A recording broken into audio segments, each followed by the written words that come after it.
Hello Bookish Babes and welcome back to my YouTube channel. I'm so very glad that you looked in today's video to join me in bringing you some amazing bookish content.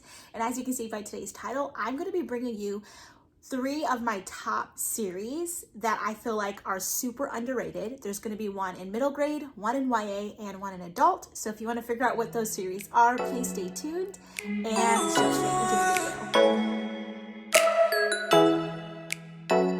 Alright, so just to get started, hi if you're new here. I see there are so many new subscribers. I'm not sure where to put my tea, but hi if you're new. My name is Olivia. I'm so glad that you guys are here. There's so many new subscribers and it makes me so happy. And don't forget to subscribe if you're not already and give the notification bell a little ping so that you can be notified every single time I post, and give the video a thumbs up. It lets you know that you're interested in the content and you enjoy it. So like I said, I have 3 series here.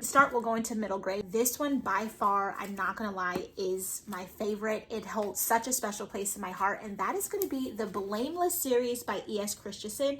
If you have not heard of this, I will link it down below. You need to pick up a copy. When I say wholesome, found family, character development, this was just amazing. And why it also has a super special place in my heart is that I personally know this author, but if you have not heard of this series, this is a middle grade fantasy series, and it follows this little girl on the front, and her name is Brianna, and these are her uncles. So like I said, this book has a lot of found family. So we have Brianna here. She is a princess of Perdonia.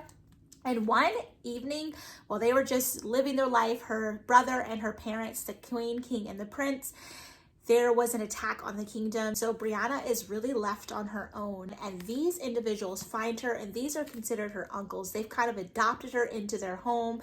They are these men with these special powers that they're able to do certain things, and they believe that maybe Brianna might have a gift, but they're not really sure. And so when they heard something was wrong, they went to find her and protect her. So we have Flinton, we have Derek, and we have Cove, and these uncles are amazing. We have Derek, who is a little bit rough around the edges, but he has such a good heart and he loves horses. And then we have Flinton, who has like, I don't even know how many, 12 sisters, I think it was, and a wife, and he's just a family man. He's such a big guy. He loves to knit and crochet. And then we have right here, we have little Cove, who's super cute and funny and says all the great things and all the right things at the right time and has such a selfless heart.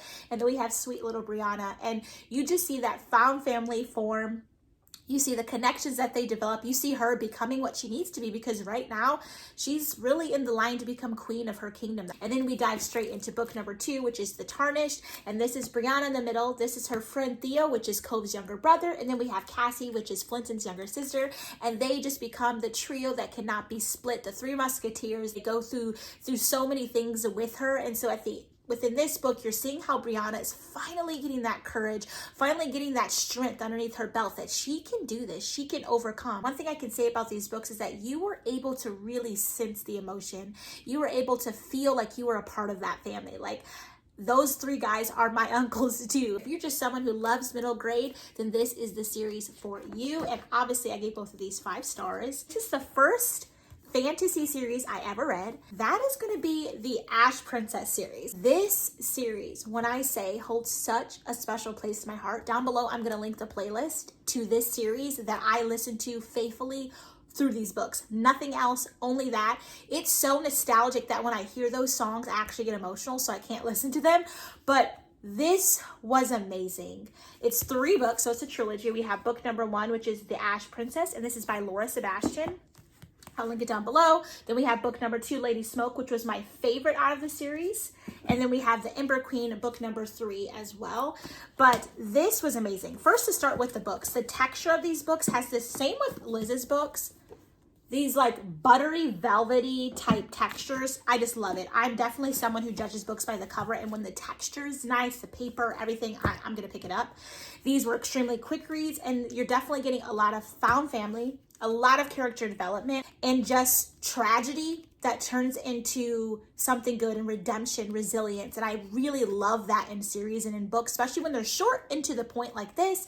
But we're following Ash Princess, which is book number 1 with Theodosia. And just like Brianna in the other series, her kingdom was overthrown and her mother was killed. And now she's been captured as the Ash Princess to I can't remember the name of the king who overthrew them, but they call him the Kaiser, and his his kingdom has overthrown and has made her people slaves, has slaughtered them, is really taking advantage of like the power and the resources that their kingdom has. So in book number 1, you're just watching Theodosia struggle through the fact that this is what she's going through, but you're also seeing her getting to that breaking point of she knows she has to make a difference for her people. And then you see her meet 3 amazing people in this book who become her guards, and each of them has a special ability, a special strength, and you just see how that relationship between them forms. And it gets her to the point of being able to see that it's attainable for her to actually overcome this. And then you also get a little bit of a budding romance between her and one of the guards, as well as the prince.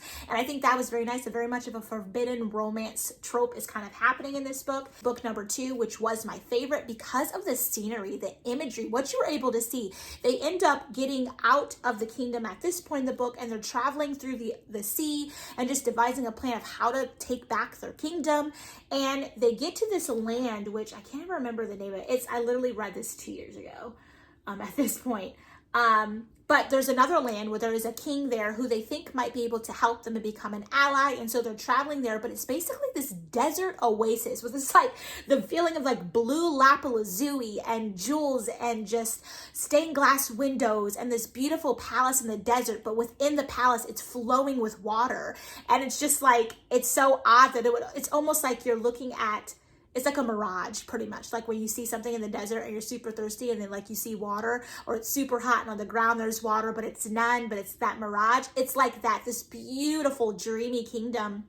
And they go there to kind of seek refuge, but also to see if they can make an ally. So throughout this book, you see them there and kind of the issues that they run into while they're there, and the conniving kind of backhanded way the king is. And you know, there's a possibility of her having to be betrothed into marriage against her will to save her people. So you're kind of watching that strategic aspect of it all. The Ember Queen, which is the final book, and kind of what leads them up to the ability of being able to hopefully take her kingdom back. You see Theodosia definitely get those feelings within her that she's different, that maybe she has a gift as well as her guards, and maybe she can hone that gift to save her people. You see a lot of relationships damaged. You see her, you know, growing and becoming the person she needs to be. And I think these books were great, especially if you like books that shows characters, you know, growing up within a series. She started out really young, naive, and at the end of the book, she becomes a whole grown woman, and I really loved it. Someone who's into things that are really wholesome, that you're not going to get bored. The characters have that much meat. This is definitely a series for you. It's by Bennett R. Coles, and it's the Blackwood and Virtue series.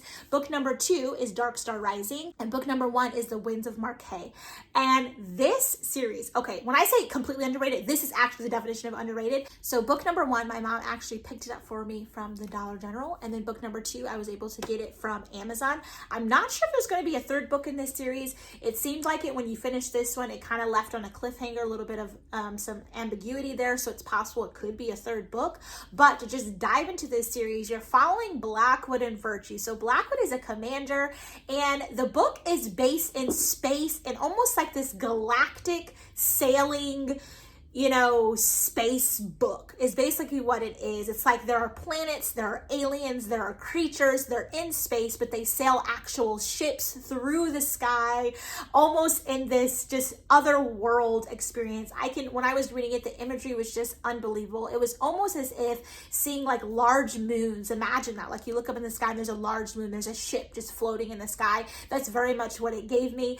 And I just love that. It was so much that you could see while you were reading it. And I think that's why it was so captivating, is that Bennett was able to really immerse you in the book and make you feel like you were on that sailing ship in the sky amongst the stars and the planets. And I just love that. And so we're following Blackwood right now, and he's really important, and he's currently on a ship sailing because there are some people, there are some aliens, there are some other factions that are definitely trying to attack them, and theirs is supposed to, you know, be the most powerful of them all. There's a human race, and so you watch them on this ship going to attack it, but he's really upset at the general that's on the ship. He doesn't feel as though he should have the power that he has. He's making some terrible decisions, and they end up making a mistake so severely that it kind of causes a lot of them to be questioned in terms of the roles they have and the responsibilities. And so at that point, Blackwood is then given the opportunity to kind of have his own ship and go on his own separate mission